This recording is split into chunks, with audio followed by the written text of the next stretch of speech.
la experiencia, tenemos que intentar desaprender. Alguien me preguntaba recién llegado si había mucha información que tomar. Lo difícil, si le podemos llamar difícil, que creo que sí es poder apartar toda nuestra historia de vida para poder llegar a un trabajo que unos un poco más, otros un poco menos, todos ya hemos realizado. Todos lo estábamos realizando cuando éramos bebés. Cuando éramos bebés estábamos en contacto. Depende de nuestros padres y de cada circunstancia. Unos pudieron estar más tiempo, otros menos tiempo. Cuando somos bebés somos completa expansión. El bebé no tiene ninguna conciencia de nada y al mismo tiempo es pura conciencia de absolutamente todo lo que está a su alrededor.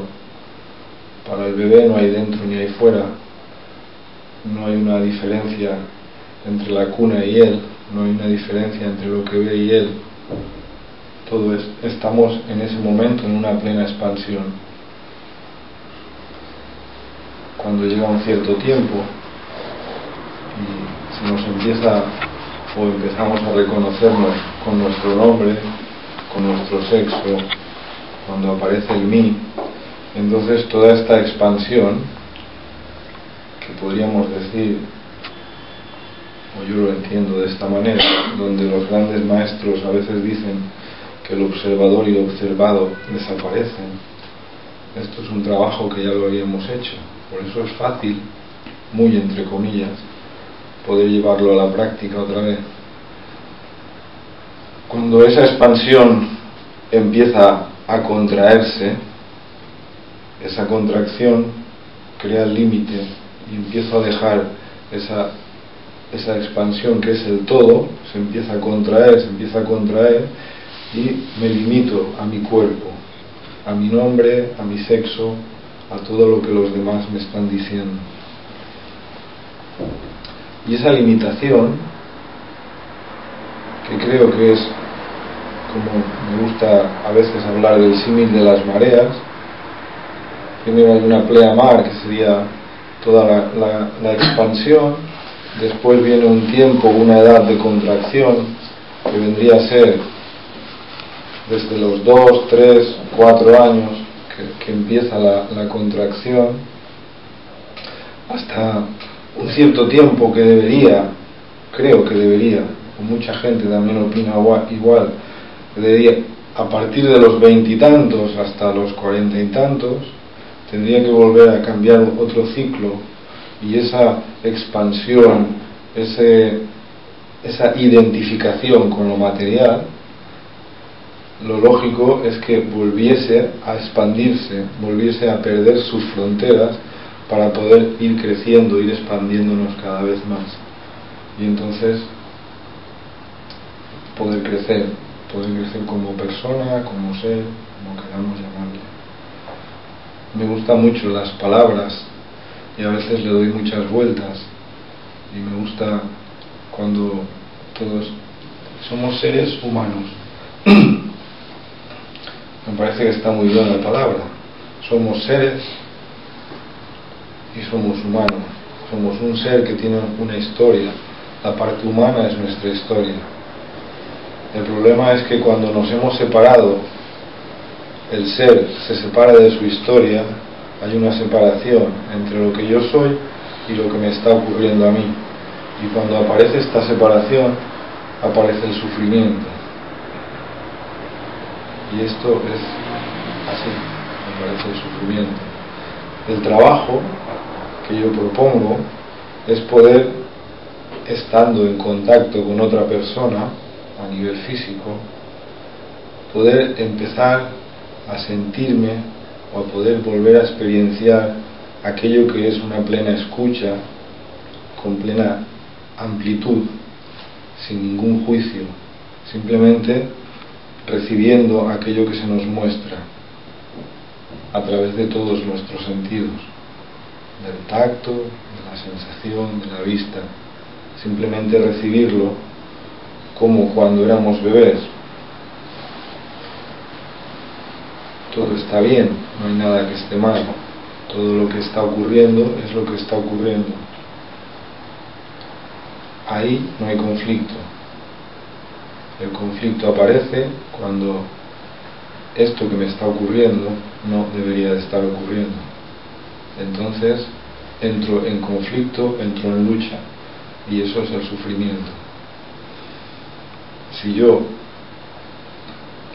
como terapeuta, puedo estar en presencia del otro, en plena escucha, simplemente recibiendo lo que se me muestra, sin ningún juicio, sin ninguna opinión, incluso podría llegar más lejos y decir sin nombrar lo que está ocurriendo, sino simplemente sintiendo. Entonces el otro ser, a un nivel, la mayoría de veces no consciente, recuerda quién es, por debajo de las capas y capas de experiencia de vida no digerida. Y eso hace que uno pueda ir soltando su historia, sin el debería. Esto es lo importante. A un nivel profundo, solo podemos sentir lo que estamos sintiendo nosotros. Nadie puede sentir lo que está sintiendo el otro. Si yo le digo a alguien qué es lo que creo que está sintiendo, entonces le estoy quitando el poder.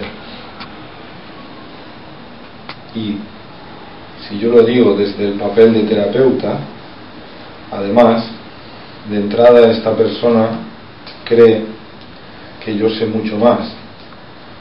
Y entonces yo sin querer le quito el poder y le digo que esto que estás sintiendo no es lo que deberías estar sintiendo. Y entonces contribuyo al conflicto.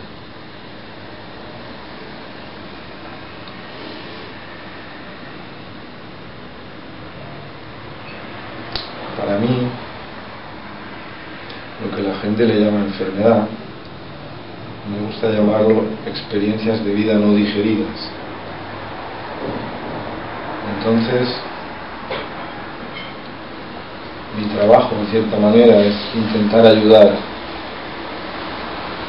en la medida que pueda, a que la gente pueda tener una buena digestión de sus experiencias de vida. Y como la digestión hace, ante una situación, nos guste o no, es lo que está ocurriendo, pues a veces me cuesta mucho de tragar, tengo que masticármela y tragármela, porque es lo que está pasando. Si todo funciona, después tendré una digestión, y por dura que sea la experiencia, si la digestión llega a realizarse, siempre me va a dejar nutrientes que me ayudarán a crecer, me ayudarán a expandirme. Pero para que termine de ser bien la digestión, después tengo que ir bien al baño y tirar el resto. Y entonces no llevar el lastre de la indigestión de las experiencias de vida. Y ayudarme a crecer hará que cada vez las experiencias de vida yo vaya tomando recursos y puedan ser más digeribles, por decirlo de alguna forma.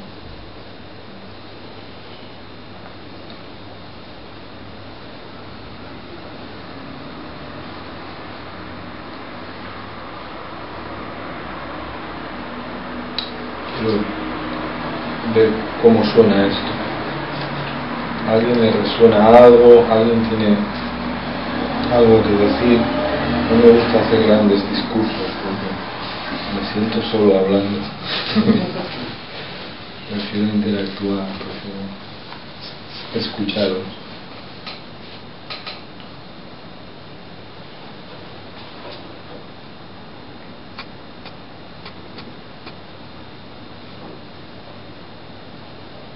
Has hablado de la esencia del trabajo, ¿no? Que es desde el contacto que en realidad solamente contactamos con lo que nosotros somos. Si nosotros estamos en nosotros, en el contacto, permitimos o de alguna manera generamos la posibilidad de que el paciente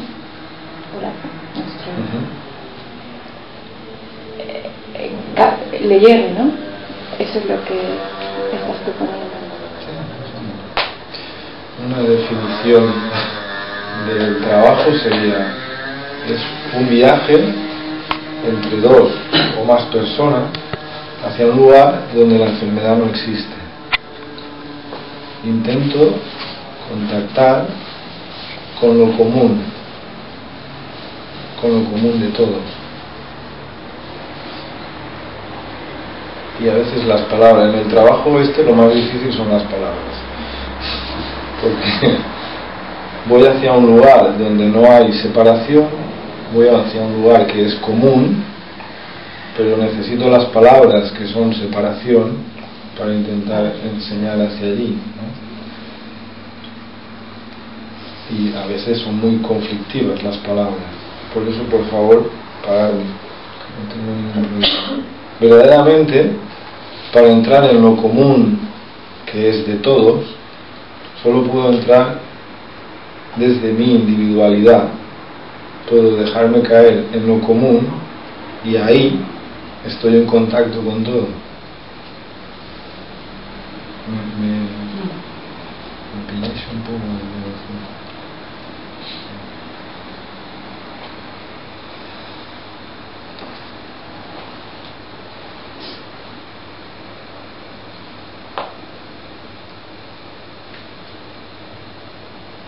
Después, en el trabajo hay algo muy bueno y muy interesante y muy complicado para la mente. Y es que desde muy pequeños se nos enseña o se nos va metiendo en que hay que hacer algo. Con cualquier cosa hay que hacer algo. Y no quiero que se me confunda. El hacer está muy bien, todo tiene su lugar, eso está muy bien, pero con el sentir, con la sensación, solo podemos sentirla, no podemos hacer nada con ella. Cuando intentamos hacer algo, entonces dejamos de estar en contacto con lo que estamos sintiendo y entonces nos desconectamos.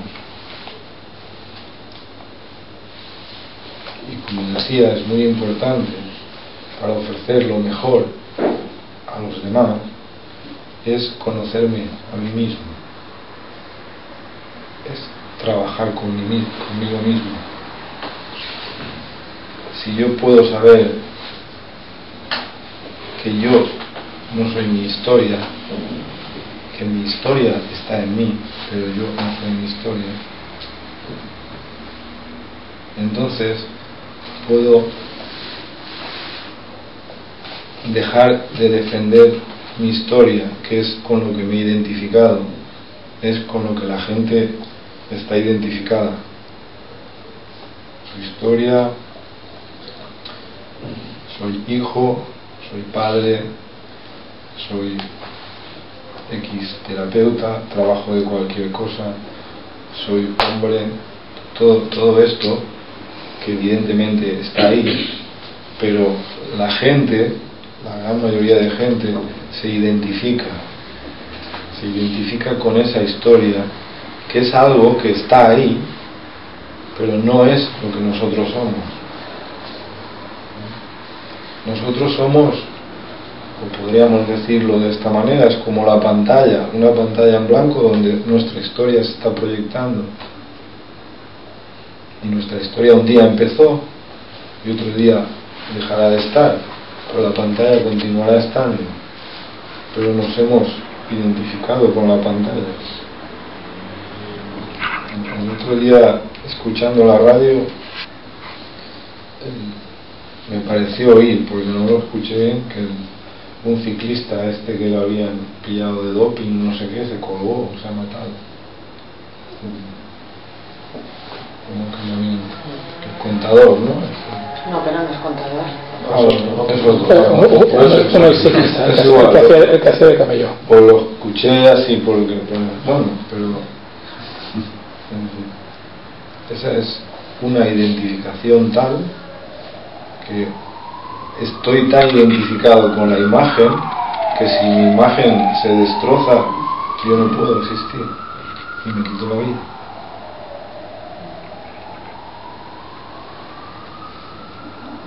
Y esa era su realidad.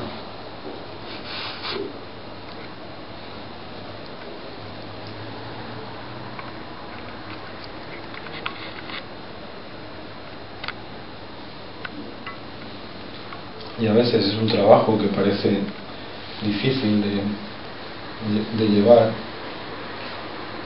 al día a día.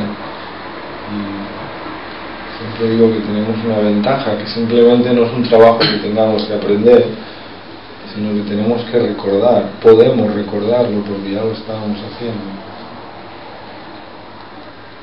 Cuando éramos bebés estábamos en plena escucha, simplemente recibíamos todo lo que viene. Es curioso, cuando hay bebés todo el mundo quiere cogerlos, todo el mundo se siente bien cuando hay bebés, sobre todo si no llora. Ese es otro tema.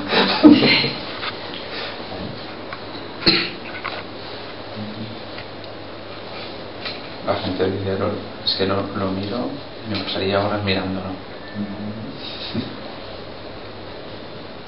Mientras no llore. Las mascotas, los animales de compañía también hacen mucho este papel. Hacen un papel terapéutico excelente. ¿Y sabéis dónde está para mí el truco?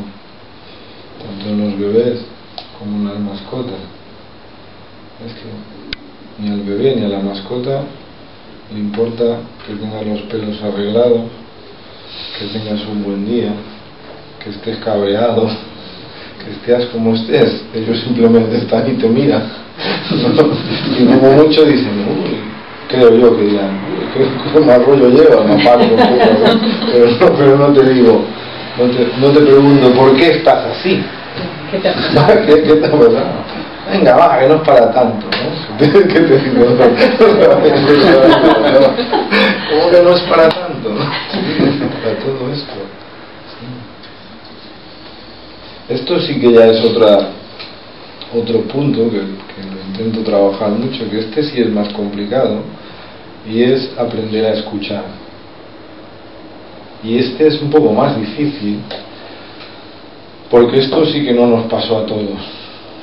A la gran mayoría no nos pasó. Es decir, nuestros padres no fueron escuchados y ellos no supieron escucharnos a nosotros. Entonces, la mayoría de nosotros no hemos sido escuchados. Y como no hemos sido escuchados, es muy difícil saber escuchar. Es más, diría que es casi imposible intentar aprender a escuchar al otro. Pero sí tiene una cosa importante: sí puedo intentar escucharme a mí mismo. Y escucharme a mí mismo es el primer paso para poder escuchar a los demás. Y escucharme a mí mismo es con todas las sensaciones. Y vuelvo otra vez a la gran herramienta que es el cuerpo, y poder sentir el cuerpo, poder sentir las sensaciones, simplemente recibirlas, sin que aparezca el juicio, sin que aparezca el habla, sin que aparezca el pensamiento y diga, esto es por esto será por aquello, esto será... Ahí desaparece la escucha, hacia la escucha que yo quiero ofrecer. La escucha es recibir, simplemente recibir.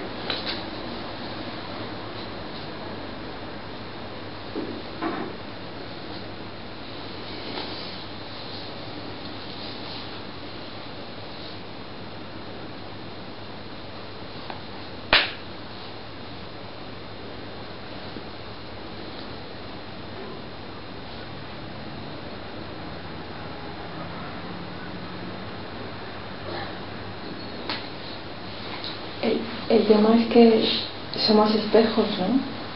Cuando nos relacionamos, yo me relaciono con alguien y qué casualidad que no se lo digo lo mismo de la misma manera como se lo digo a otro, porque según cómo me siento mirada en un momento dado o según la interacción, ¿no? Entonces las situaciones, a ver, yo no hablo sola, ¿no? Cuando hablo estamos creando la situación. Entonces esto no sé cómo o sea, que yo no puedo ser no soy la misma terapeuta con todo el mundo.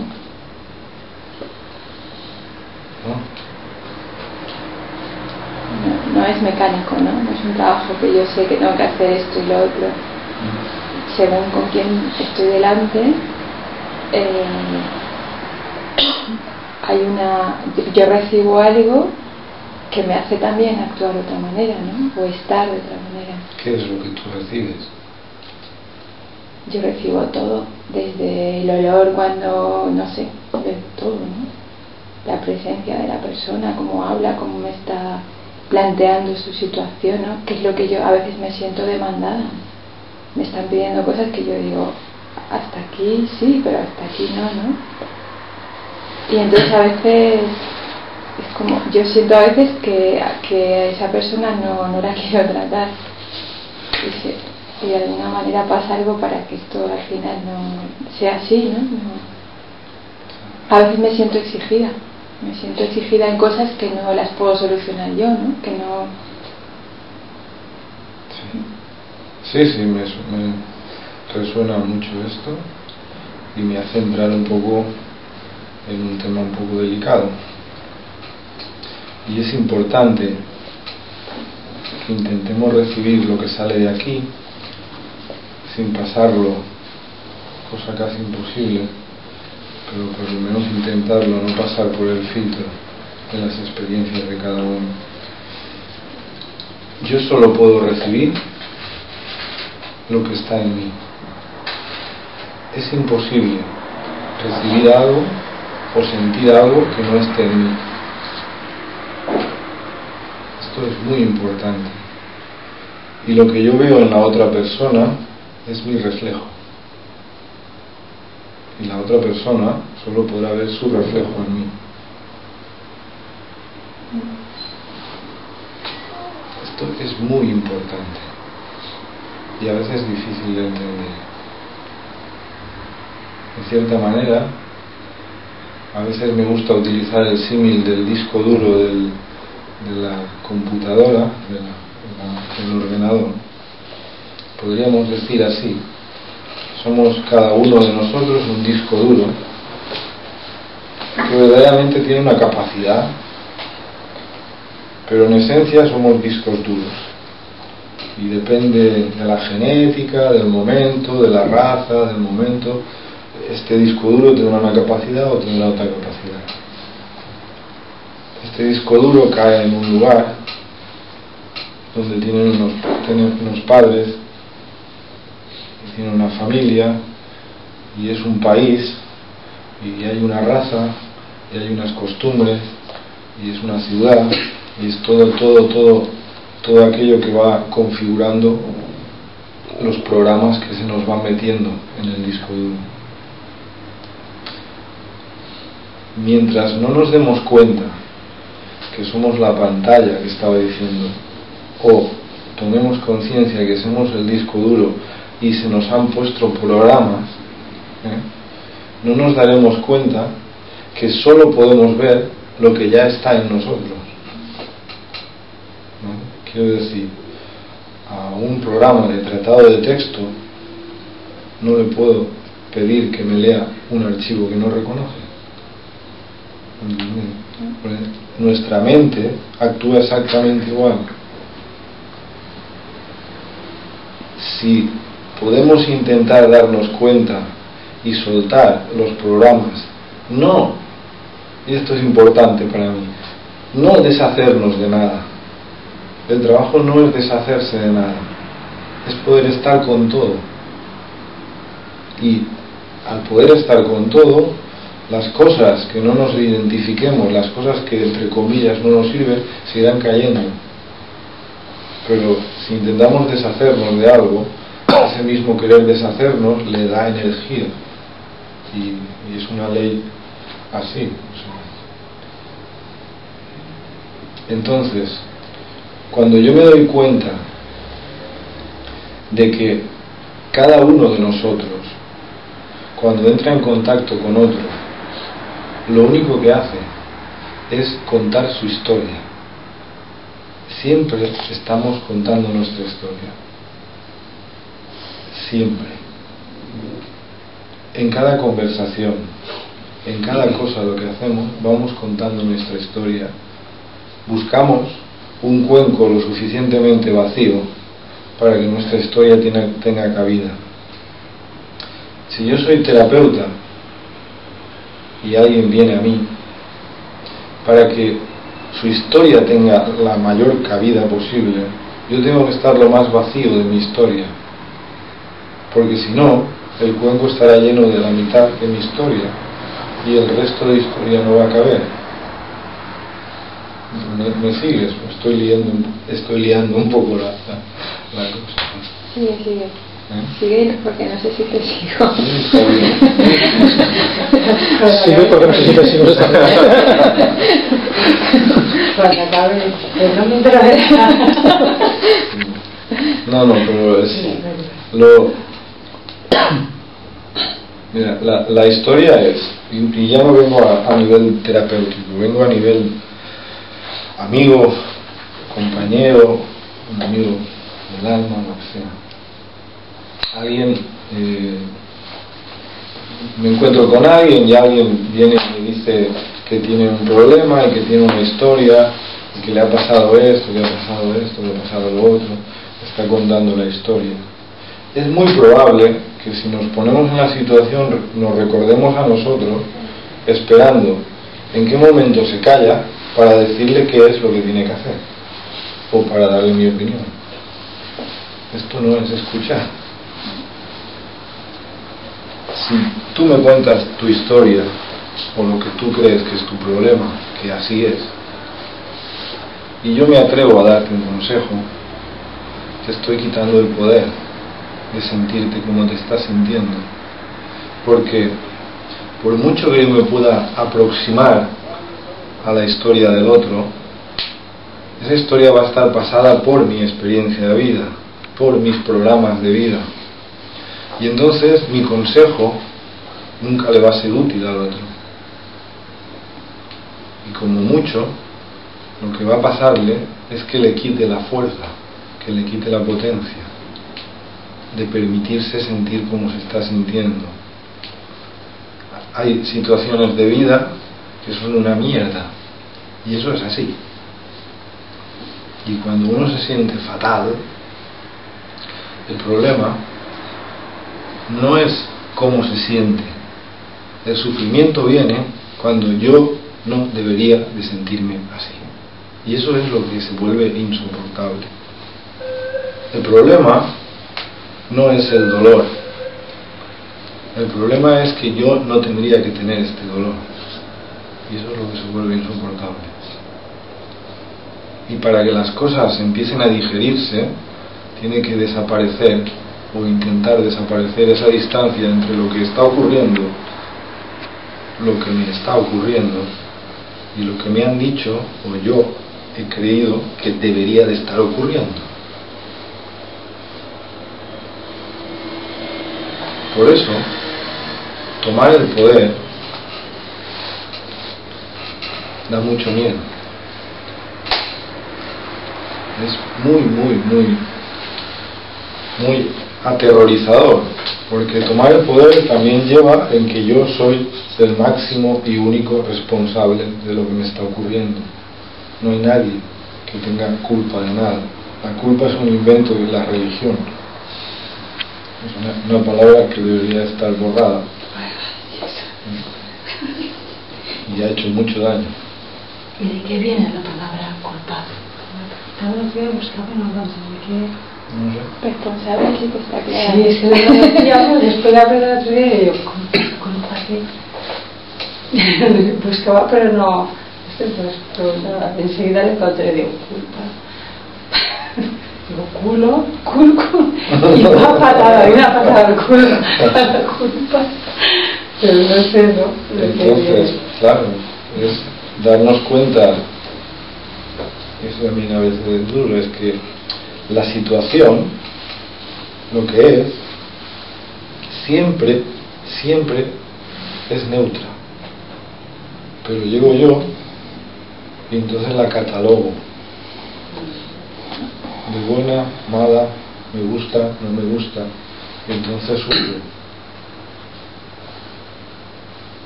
Si las circunstancias no fuesen neutras, todos sentiríamos lo mismo delante de cualquier cosa. Pero algo está ocurriendo y cada uno lo percibe según su historia de vida. Que también tiene su gracia, ¿no? Que si uno es más alto, el otro es más bajo, entonces yo veo una cosa, ¿no? Mi hijo con su altura la veo a una altura, yo la veo a otra, podemos dar la vuelta, ¿no? Que sería horrible. Pero sí, es interesante lo que dice. Cuando empezamos a poder ver la vida desde este otro lado o desde otro ángulo, cuando podemos intentar ver la vida sin un centro, entonces todo es expansión. Entonces es una palabra, es como gran chiste cósmico. Esta vida es un gran chiste, se vuelve una gran carcajada. Y a veces hay cosas duras, pero eso es lo que está ocurriendo. Y a veces hay cosas buenas, o que catalogamos como buenas, y eso es lo que está ocurriendo. Mucha gente, hay que ser positivo, hay que pensar en positivo, hay que intentar utilizar el pensamiento para lo que se utiliza el pensamiento, pero pensar en positivo es imposible si no pensamos en negativo al otro lado. Claro, entonces cuanto más le demos a un lado, un día va a darse la vuelta y estará tan cargado de negativo como de positivo hemos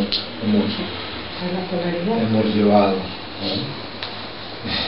Entonces, a medida en que nos permitimos o podemos permitirnos estar con lo que está ocurriendo, lo que suele pasar es que en un principio vivimos la vida como una especie de pendiente de sierra, quiero decir, ahora estoy muy bien, eufórico, todo me va de maravilla, tal, aquí es donde quería estar, aquí es donde quiero estar, y cuando quiero esto luego ¡buah! Tengo una bajada horrorosa, y así va como pasando nuestra vida, pum, arriba, pum, abajo.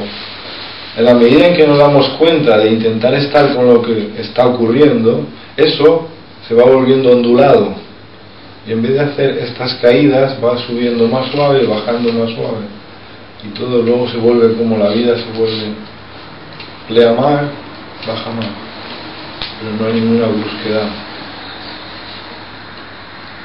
se vuelve